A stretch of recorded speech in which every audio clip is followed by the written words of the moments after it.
तो कौन से फैक्टर्स हैं जिनको हमें ध्यान में रखना चाहिए टूथब्रश को सिलेक्ट करने के लिए, क्योंकि मार्केट में तो इतनी वैरायटी अवेलेबल है कि हम कंफ्यूज हो जाते हैं कि कौन सा टूथब्रश चूज़ करें।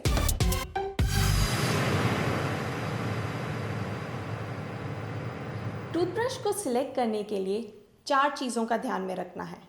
पहला, साइज़ ऑफ टूथब्रश हेड, यानी कि जो हेड है जिसके ऊपर ब्रिसल्स लगते हैं उसके साइज़ के बारे में डिस्कस करेंगे। दूसरा इज़ टाइप ऑफ ब्रिसल्स, यानी कि ब्रिसल्स किस टाइप के होने चाहिए उसके बारे में हम डिस्कस करेंगे। तीसरा इज़ ब्रिसल्स का अरेंजमेंट, यानी कि किस तरीके से ब्रिसल्स को प्लेस होना चाहिए ताकि मैक्सिमम दांत अच्छे से साफ़ हो सकें।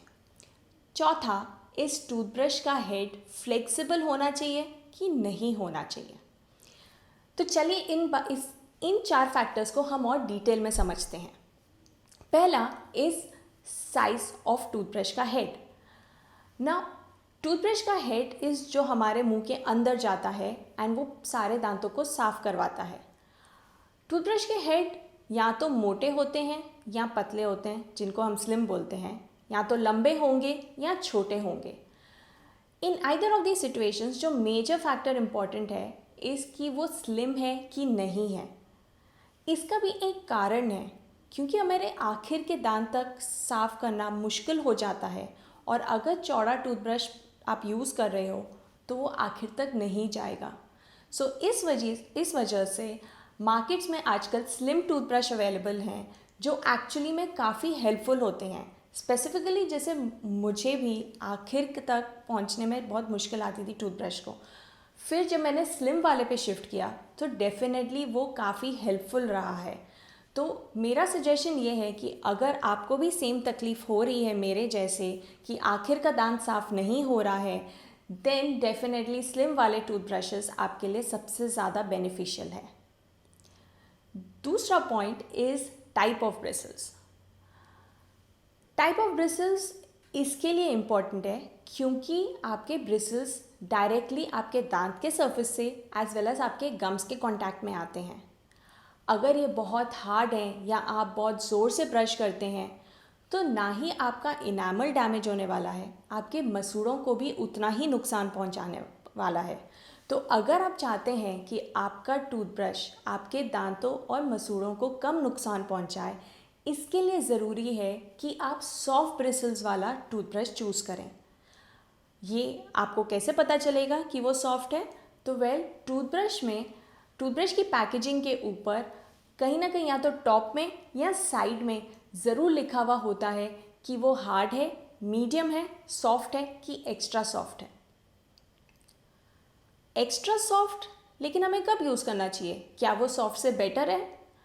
वेल, एक्स्ट्रा सॉफ्ट वाले जो टूथब्रशेस हैं वो सिर्फ लिमिटेड लोगों के लिए बने हैं, जिन लोगों को मसूड़ों की समस्या बहुत ज़्यादा है।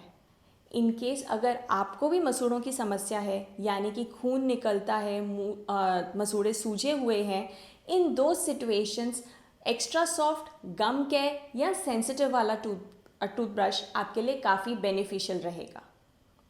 बट अगर आपके नॉर्मल दांत हैं तो then soft toothbrush is more than enough आपको यूज़ करने के लिए। तीसरा पॉइंट इज़ ब्रिसल्स का अरेंजमेंट।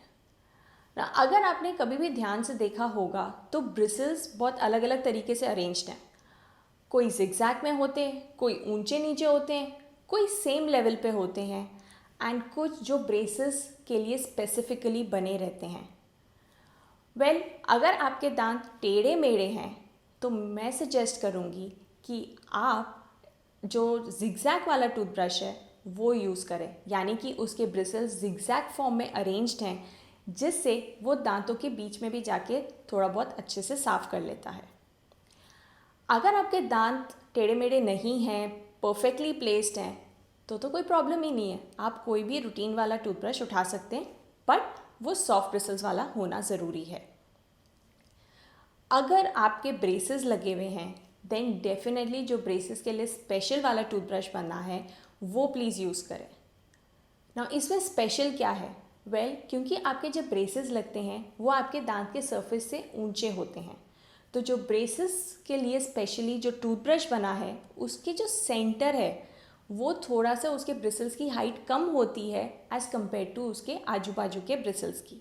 तो इससे आपको 2 टूथब्रशेस की ज़रूरत नहीं पड़ेगी। एक ही टूथब्रश से आपके ब्रेसेस भी साफ़ हो जाएंगे, एट द सेम टाइम आपके दांतों की भी साफ़ सफाई हो जाएगी। तो ये ध्यान रखें कि जिगजैग वाला टूथब्रश क्रोकेड टीथ के लिए, नॉर्मल वाला टूथब्रश आपके अगर दांत परफेक्टली प्लेस्ड हैं एंड ब्रेसेस अगर लगे हैं तो उसके लिए ब्रेसेस स्पेशलिस्ट वाला या ब्रेसेस स्पेशल वाला जो टूथब्रश है वो यूज़ करें। चौथा पॉइंट इज़, क्या नेक फ्लेक्सिबल होनी चाहिए? अगर आपको आखिर के दांत तक पहुंचना है तो थोड़ी बहुत फ्लेक्सिबिलिटी तो बहुत ज़रूरी है, नहीं तो इतने स्टिफ में आखिर के दांत का आखिर का सरफेस साफ होना बहुत मुश्किल है। तो ये ध्यान दें कि थोड़ी फ्लेक्सिबिलिटी अगर टूथब्रश में हो, उसके नेक में हो तो बहुत ही बढ़िया है। बट अगर बहुत ज़्यादा फ्लेक्सिबिलिटी हो, यानी कि आप बहुत ईजिली उसको मूव कर पा रहे हैं, तो देन वो आपको इतने अनइक्वल फोर्सेस देगा कि ना तो आपके दांत अच्छे से साफ होंगे, बट वो आपके मसूड़ों को और आपके इनामल को ज़रूर डैमेज करेगा।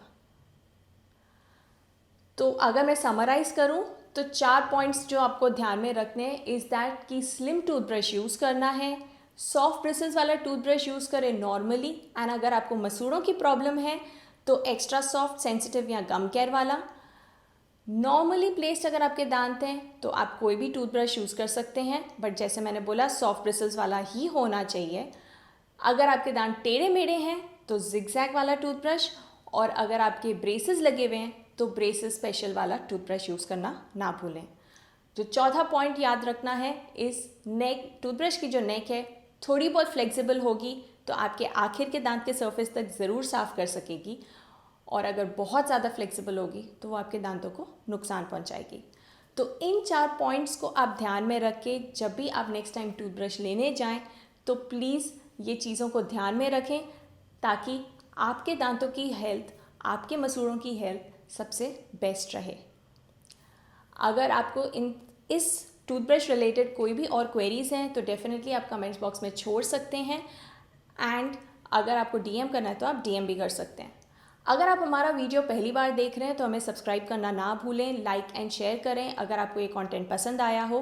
बेल आइकन को ज़रूर प्रेस करें ताकि आपको आगे और वीडियोस के नोटिफिकेशंस आते रहें। अगर आप इंस्टाग्राम एंड फेसबुक पे हमें पहली बार देख रहे हैं तो हमें फॉलो करना ना भूलें। मैं हूँ डॉक्टर सुरभि वाधवानी, इंदौर से। जब तक हम नेक्स्ट टाइम मिले, be happy, keep smiling and stay safe.